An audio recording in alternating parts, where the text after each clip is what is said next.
श्री कृष्ण कहते हैं, क्षमा दुनिया का बहुत ही कीमती शब्द है, लेकिन इस क्षमा का कब और कैसे इस्तेमाल करना है, यह बहुत ही आवश्यक है। पहले, अगर आपसे कोई अपराध हो जाए तो तुरंत क्षमा मांगना चाहिए। अगर आप क्षमा नहीं मांगेंगे तो इसमें आपकी ही हानि है, क्योंकि क्षमा ना मांगने से मन के अंदर अहंकार जागता है और अहंकार तो हमारा नाश ही करता है। दूसरा, अगर कोई अपराध करे और आपसे क्षमा भी न मांगे तो उसे क्षमा मत करिए, क्योंकि क्षमा अत्यंत अनमोल है और बिना मांगे किसी को क्षमा देना आवश्यक नहीं है। तीसरा, यदि कोई आपके साथ अपराध करे, अनुचित करे और बाद में क्षमा मांगे तो उसे क्षमा कर दीजिए। इससे आपके भीतर की करुणा जागेगी, प्रेम जागेगा और यह आपके लिए शुभ ही है। चौथा, अगर आप कोई अपराध कर दो तो क्षमा अवश्य मांगना।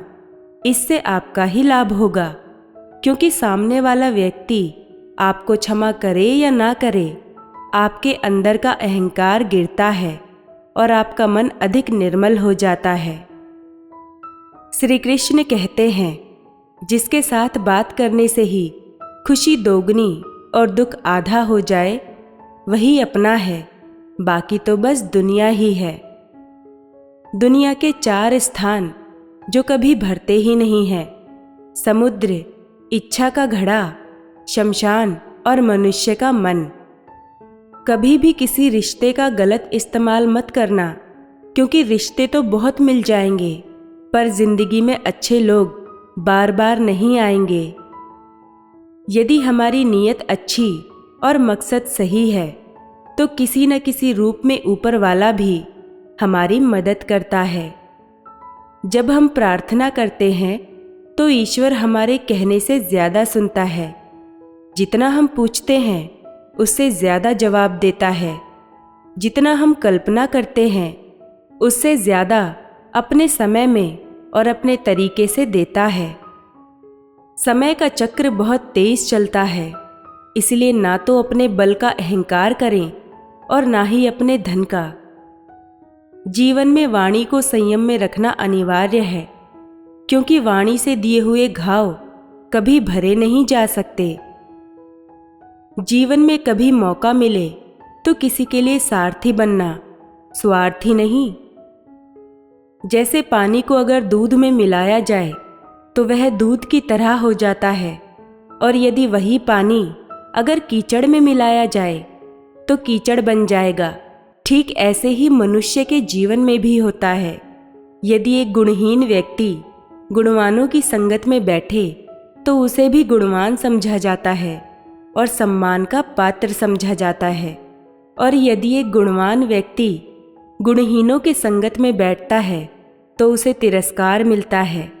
तो इसीलिए अपने जीवन में संगति सोच समझकर सावधानी से बनाइए। जब मेहनत करने के बाद भी सपने पूरे नहीं होते तो रास्ता बदल, सिद्धांत नहीं, क्योंकि पेड़ भी हमेशा पत्ते बदलता है, जड़ नहीं। गीता में साफ शब्दों में लिखा है, निराश मत होना, कमजोर तेरा वक्त है, तू नहीं। जीवन में कितना भी बुरा समय आए, लेकिन हमेशा परिवार के साथ रहें, क्योंकि सुख आएगा तो बढ़ेगा और दुख आएगा तो बटेगा। जो केवल अपना भला चाहता है वह दुर्योधन है, जो अपनों का भला चाहता है वह युधिष्ठिर है, और जो सबका भला चाहता है वह श्री कृष्ण है। कुदरत ने 2 ही रास्ते रखे हैं, देकर जाओ या तो छोड़ कर जाओ। अपने साथ ले जाने की कोई व्यवस्था नहीं है, लेकिन फिर भी मनुष्य समझता ही नहीं है। उस प्रेम पर विश्वास मत करो जिसमें भगवान श्री कृष्ण भी हार गए। उस मित्रता पर गर्व करो जिसमें गरीब सुदामा भी जीत गए।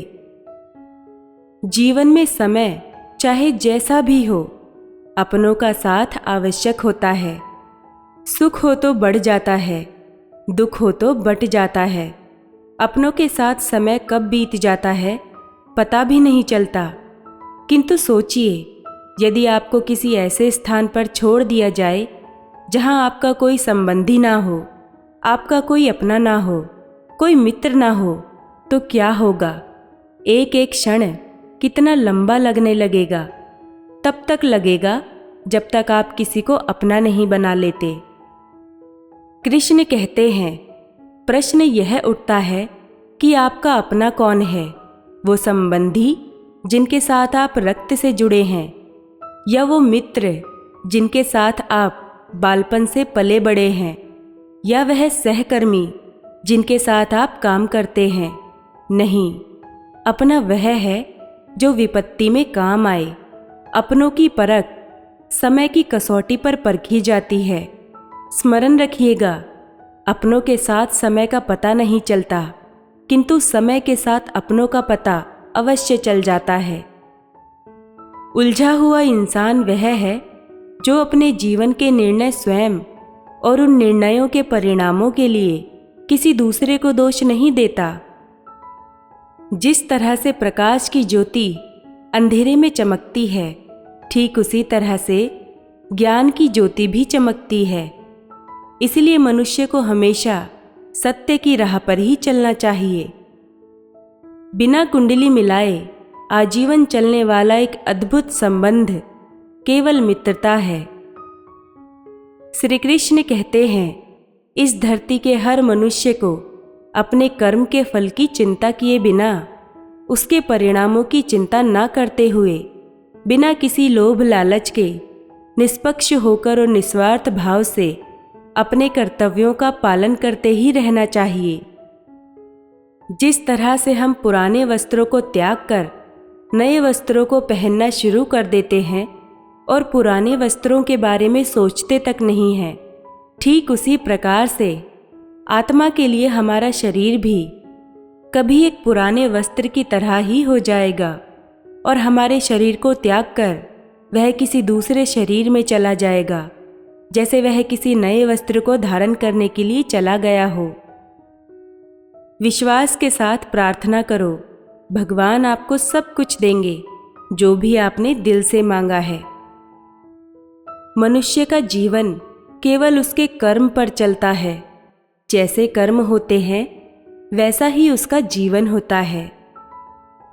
जो किया है वह अवश्य ही सामने आएगा, क्योंकि कर्म किसी के सगे नहीं होते।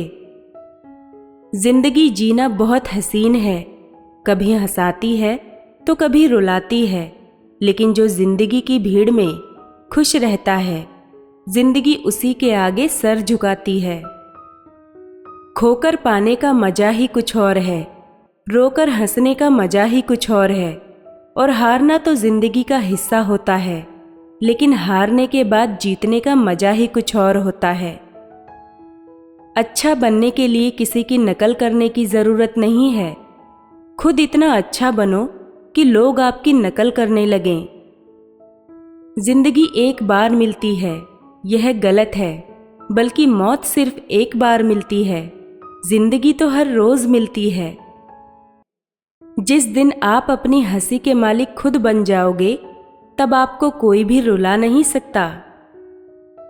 सेवा सबकी करो, लेकिन आशा किसी से मत रखो, क्योंकि सेवा का असली मूल्य भगवान ही देते हैं। हमेशा अपनी नज़र उस चीज़ पर रखो जिसे तुम पाना चाहते हो, उस पर नहीं जिसे तुम खो चुके हो। अन्न और जल से बढ़कर कोई दान नहीं, और माता पिता से बढ़कर कोई देवता नहीं। जिंदगी का सबसे बड़ा गुरु मंत्र यही है कि आप अपने राज किसी को नहीं बताएं। जरूरत से ज्यादा इज्जत और समय देने पर लोग आपको ही गिरा हुआ समझते हैं। कभी पीठ पीछे आपकी बात हो रही है तो घबराना मत, क्योंकि बात उन्हीं की होती है जिनमें कोई बात होती है। याद रखना, सफलता कभी मांगने से नहीं मिलती, मांगने से केवल भीख मिलती है। सफलता पाने के लिए तुम्हें खुद ही मेहनत करनी होगी। छोटी छोटी गलतियों से बचने का प्रयास करो, क्योंकि इंसान ठोकरें पहाड़ों से नहीं बल्कि छोटे छोटे पत्थरों से खाता है। अपनी गलती माने बिना आप कभी भी बेहतर इंसान नहीं बन पाओगे। देना शुरू कर दो, आना शुरू हो जाएगा, इज्जत भी और दौलत भी। अहंकार में डूबे इंसान को ना तो खुद की गलतियां दिखाई देती हैं और ना ही दूसरों की अच्छाई दिखाई देती है।